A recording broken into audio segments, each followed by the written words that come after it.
அனைவருக்கும் வணக்கம். இன்றைக்கி நாம் நம்மளுடைய சேனலில் என்ன பதிவுகளில் பார்த்து தெரிஞ்சுக்க போகிறோம் அப்படின்னு பார்த்தீங்கன்னா, அமாவாசை என்று காகத்திற்கு சாதம் வைத்தால் நமக்கு எப்படிப்பட்ட பலன்கள் எல்லாம் கிடைக்கும் என்பதை பற்றி தாங்க நாம் இன்றைக்கி இந்த வீடியோ பதிவுகளில் முழுமையாக பார்த்து தெரிஞ்சுக்க போகிறோம். இந்த பதிவுகள் அனைத்துமே உங்களுக்கு பயன் கொடுக்கக்கூடிய வகையில் தான் இருக்கும். ஸோ வீடியோவை ஸ்கிப் பண்ணாமல் தொடர்ச்சியாக பாருங்கள். மேலும் உங்களுக்கு சிவபெருமான ரொம்ப ரொம்ப பிடிக்கும் அப்படின்னா இந்த வீடியோக்கு ஒரு லைக் பண்ணிவிட்டு உங்களுடைய ஆள் மனசில் ஒரு விஷயத்தை வேண்டுதலாக நினைத்து கொண்டு நம்மளுடைய கமெண்ட் பாக்ஸில் ஓம் நமச்சிவாயா போற்றி அப்படின்ற மந்திரத்தை மறக்காம 3 முறை பதிவு பண்ணிடுங்க. நீங்க இந்த தருணத்துல அந்த சிவபெருமானை நினைத்து இப்படி ஒரு விஷயம் செய்யும் போது கண்டிப்பாக நீங்க நினைத்த அந்த ஒரு விஷயத்தை அவர் கூடிய விரைவில் நடத்தி வைப்பாரு. ஸோ நம்பிக்கையோட இந்த ஒரு விஷயத்த செஞ்சு பாருங்க. அதுக்கு முன்னாடி நீங்க இப்பதான் நம்மளுடைய சேனலை ஃபர்ஸ்ட் டைம் பார்க்குற மாதிரி இருந்தா மறக்காம சப்ஸ்கிரைப் பண்ணிட்டு கீழே இருக்கும் பெல் ஐகானையும் மறக்காம கிளிக் பண்ணிடுங்க. அப்பதான் நம்ம சேனல்ல போடுற ஒவ்வொரு வீடியோவுமே உங்களுக்கு நோட்டிஃபிகேஷன் மூலியமாக உடனுக்குடனே வந்து சேரும். ஸோ இப்போ வாங்க நம்ம வீடியோக்குள்ள போகலாம். அப்புறம் சினிமா ஆக்ட்ரஸ், பெரிய பெரிய சினிமா ஆக்ட்ரஸ், அப்புறம் அரசியல்வாதி, இவங்களுக்கு எல்லாருக்குமே ஜோசியம் பாக்குறவர் அப்படின்னு சொல்லி போட்டிருந்தாங்க. சரி, சும்மா ட்ரை பண்ணலாம்னு சொல்லிட்டு நானும் அந்த நம்பரை எடுத்து நான் கால் பண்ணி எனக்கு இருக்கிற வீட்டில் இருக்கிற அந்த பிரச்சனையெல்லாம் சொன்னேன். அதுக்கு எனக்கு ஏதாவது ஒரு நல்ல தீர்வு சொல்லுங்க அப்படின்னு அவங்க கிட்ட சொன்னேன். அப்போ அவங்க என்ன சொன்னாங்கன்னா, என்கிட்ட சின்ன சின்ன விஷயத்த சேஞ்ச் பண்ண எனக்கு சொன்னாங்க. நான் அதை சேஞ்ச் பண்ணேன். எனக்கு இப்போ எல்லா பிரச்சனையுமே சரியாச்சு. வீடியோக்கு மேலே அவங்க நம்பரை தரேன். உங்களுக்கு வீட்டில் குழந்தை பிரச்சனை, குடும்ப பிரச்சனை, காதல் பிரச்சனை, இப்படி நிறைய இருக்கும். கண்டிப்பா நீங்களும் இந்த நம்பருக்கு கான்டாக்ட் பண்ணி பாருங்க. உங்களுக்கு அதுக்கான தீர்வு கிடைக்கும். பாய் பாய். காகம் யார் உணவு வைத்தாலும் உண்ணும். இவர் நல்லவர், இவர் கெட்டவர் என்ற பாகுபாடு பார்க்காது. உணவு சாப்பிட்டு விட்டு அவர் நல்லா இருக்கணும், நல்லா இருக்கக்கூடாது என்றெல்லாம் நினைக்காது. பொதுவாகவே அமாவாசை என்று காகத்திற்கு சாதம் வைக்கிறோம். இந்த காகமானது சனீஸ்வர பகவானின் வாகனம் அப்படின்னே கூட சொல்லலாங்க. மேலும் இந்த காகம் யார் வீட்டிலோ அல்லது கோவிலிலோ வளர்ப்பது கிடையாது. காகத்திற்கு இடக்கூடிய சாப்பாடானது தானமாக மாறுது. வீட்டில் உள்ள பறவைகளுக்கு வைப்பது தானத்தில் சேராது. குறிப்பாக வீட்டில் நம் வளர்க்கும் பறவைகளுக்கு உணவு வைப்பது தானத்தில் சேராத ஒரு வகையாக இருக்கும் அப்படின்னு சொல்கிறாங்க. அது மட்டும் இல்லாமல் நமக்கு சம்பந்தம் இல்லாத ஜீவராசிகள் அல்லது யாரோ ஒரு மனிதர் அவர்களது உணவு கொடுத்தா அது தானமாகும். மேலும் இந்த அடிப்படையில் காகம் யாருக்கும் சொந்தமானது கிடையாது. அதனால காகத்திற்கு உணவு வைப்பது முற்றிலுமே தானமாக மாறக்கூடிய விஷயமா இருக்கு அப்படின்னு சொல்றாங்க. அது மட்டும் இல்லாமல் நம் முன்னோர்கள் அவர்களுடைய பித்ருக்களைத்தான் காகமாக நினைத்து வந்தார்கள்.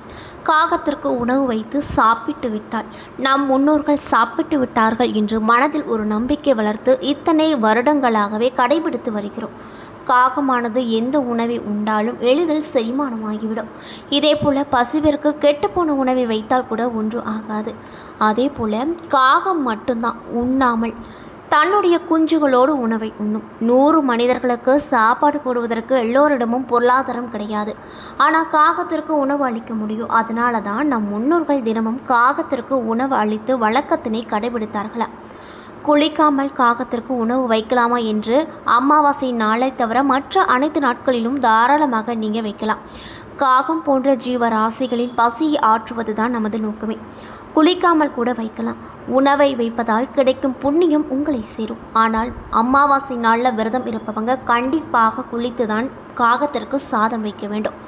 அது மட்டும் இல்லாமல் காகம் மட்டும் யார் உணவை வைத்தாலும் உண்ணும். இவர் நல்லவர், இவர் கெட்டவர் என்ற பாகுபாடு இருக்காது. உணவை சாப்பிட்டு விட்டு அவர் நல்லா இருக்கணும், நல்லா இருக்கக்கூடாது என்றெல்லாம் நினைக்காது. ஆனால் உணவளித்த புண்ணியம் உங்களுக்கு நிச்சயமாக சேரும். காகத்திற்கு அமாவாசை அன்று நீங்கள் உணவு அளித்து வந்தீங்க அப்படின்னா கண்டிப்பாக நிறைய விதமான பலன்கள் உங்களுக்கு கிடைக்கும் அப்படின்னு சொல்கிறாங்க.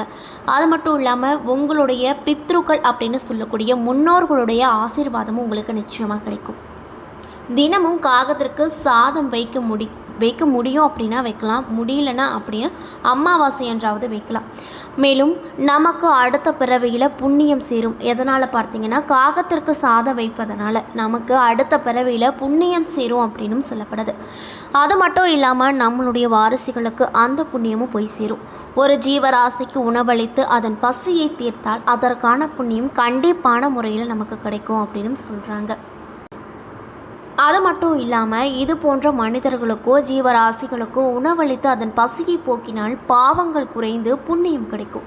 அமாவாசை நாளில் கண்டிப்பாக இதை செய்யுங்க. அது மட்டும் இல்லாமல் மற்ற நாட்களிலும் காகத்திற்கு உணவு வைப்பது ரொம்ப ரொம்ப நல்லது அப்படின்னு சொல்கிறாங்க. அதே போல காகம் சனீஸ்வரருக்குரிய வாகனம் என்று அனைவருக்கும் தெரியும். ஆனால் பித்ரு எனப்படும் முன்னோர் வழிபாட்டில் காகத்திற்கு முக்கியத்துவம் இருக்கு. காகம் யமலோகத்தின் வாசல்ல இருக்கும் என்றும் யமனின் தூதுவன் என்றும் சொல்வதுண்டு. காகத்திற்கு சாதம் வைத்தால் யமலோகத்தில் வாழும் நம்மளுடைய முன்னோர்கள் அமைதி பெற்று நமக்கு ஆசீர்வாதம் அளிப்பார்கள் என்பது அசைக்க முடியாத நம்பிக்கையாகவும் இன்றளவும் நம்பப்பட்டு வருது. அது மட்டும் இல்லாமல் தான் பெற்ற இன்பம் பெருக இந்த உலகம் என்றும் பிற காக்கைகளும் கரைந்து அழைத்த பின்னரே காகம் உணவு உண்ணும். அப்படிப்பட்ட உயர்ந்த ஜீவராசியான காகத்திற்கு உணவிடுவதன் மூலமாக பித்ருக்களின் ஆட்சியை பெற முடியும் அப்படின்னு சொல்றாங்க. அமாவாசை வழிபாட்டில் காகத்திற்கு முக்கியத்துவம் அளிக்கப்படுது. அன்று காகத்திற்கு சாதம் வைப்பது, அது சாப்பிட்ட பின்னரே உணவருந்தும் பழக்கமும் நடைமுறையில் இருந்துட்டு வருது. சனீஸ்வர பகவானின் வாகனமாக இருக்கக்கூடிய காகம் யமலோகத்தின் வாசலில் இருப்பதாகவும் அது யமனின் தூதுவன் எனவும் நம்பப்படுது. அது மட்டும் இல்லாமல் காகத்திற்கு சாதம் வைத்தால் யமலோகத்தில் வாழக்கூடிய நம்மளுடைய முன்னோர்கள் அமைதி அடைந்து நமக்கு ஆசீர்வாதம் வழங்குவார்கள் என்று சாஸ்திரத்தில் சொல்லப்பட்டிருக்கு. காகம் சாதத்தை எடுக்காவிட்டால் முன்னோர்களுக்கு ஏதோ குறை இருப்பதால் கருதுவது மக்களின் நம்பிக்கையாகவும் இருந்து கொண்டு வருது. நம்ம இன்னைக்கு இந்த வீடியோ பதிவுகளில் என்ன பதிவுகள்லாம் பார்த்து தெரிஞ்சிட்டு இருக்கோம்னு பார்த்தீங்கன்னா, அமாவாசை என்று காகத்திற்கு சாதம் வைத்தால் எப்படிப்பட்ட பலனெல்லாம் நமக்கு கிடைக்கும் என்பதை பற்றி தாங்க நம்ம இன்னைக்கு இந்த வீடியோ பதிவுகளில் முழுமையாக பார்த்து தெரிஞ்சிட்டு இருக்கோம். இந்த பதிவுகள் அனைத்துமே உங்களுக்கு பயன் கொடுக்கக்கூடிய வகையில் தான் இருக்கும். ஸோ வீடியோவை ஸ்கிப் பண்ணாமல் தொடர்ச்சியாக பாருங்கள்.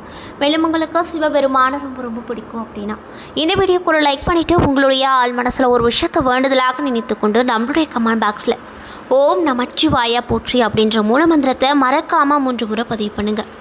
நீங்கள் இந்த தருணத்தில் அந்த சிவபெருமான நினைத்து இப்படி ஒரு விஷயம் செய்யும்போது கண்டிப்பாக நீங்கள் நினைத்த எந்த ஒரு விஷயமாக இருந்தாலுமே அவர் கூடிய விரைவில் நடத்தி வைப்பார். ஸோ நம்பிக்கையோடு அந்த ஒரு விஷயத்தை செஞ்சு பாருங்கள்.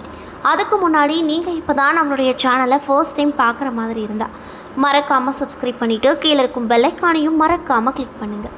அப்போ தான் நம்ம சேனலில் போடுற ஒவ்வொரு வீடியோவுமே உங்களுக்கு நோட்டிஃபிகேஷன் மூலியமாக உடனுக்குடனே வந்து சேரும். பொதுவாகவே காகத்திற்கு முக்காலத்தையும் அறியக்கூடிய சக்தி இருக்குது.